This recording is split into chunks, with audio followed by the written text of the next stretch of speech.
కంప్యూటర్లు, వాచీలు, ఎలక్ట్రానిక్ ఎక్విప్మెంట్లు అతి చీప్గా దొరికే చైనావి.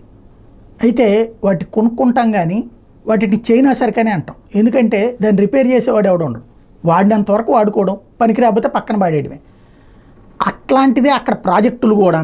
ఇప్పుడు అదే సందేహం. ఎందుకంటే చైనాలో తాజాగా 24 మంది ప్రాణాలు తీసినటువంటి ఘటనకి కారణమైంది గ్యాంగ్డాంగ్ ప్రావిన్స్లోని మెయిజౌ నగరంలో మొన్న జరిగినటువంటి సంఘటనలో. చైనాలో 5 రోజులు సెలవులు ప్రకటించడంతో గ్యాంగ్డార్వాంగ్ పుజియాన్ ఎక్స్ప్రెస్ రహదారి మీద వాహనాలు విపరీతంగా వెళ్తూ వచ్చినాయి. భారీ వర్షాల కారణంగా మెయిజౌ నగరంలోని కొండ ప్రాంతంలోని 18 మీటర్ల రహదారి కొట్టుకుపోయింది. 1 కాదు 2 కాదు, 18 మీటర్ల రహదారి. ఒక్కసారిగా 20 వరకు వాహనాలు అందులో పడిపోయినాయి. కొన్ని వాహనాల్లో మంటలు చెలరేగి మరీ దగ్ధమైనాయి. వాటిలో ఉన్న 54 మందిలో 24 మంది చనిపోతే 30 మంది గాయాల పాలయ్యారు. ఒక రోడ్డే కొట్టుకుపోవడం అన్నటువంటి అంశం సాధారణంగా మనకి ఇండియాలో జరుగుతూ ఉన్నప్పుడు ఏమంటామంటే చైనాను చూసి నేర్చుకోండి అని కమ్యూనిస్టులు చెప్తుంటారు. చైనాలో అంతకంటే దారుణంగా ఉంది అన్నటువంటి ఇక్కడ కనబడుతుంది.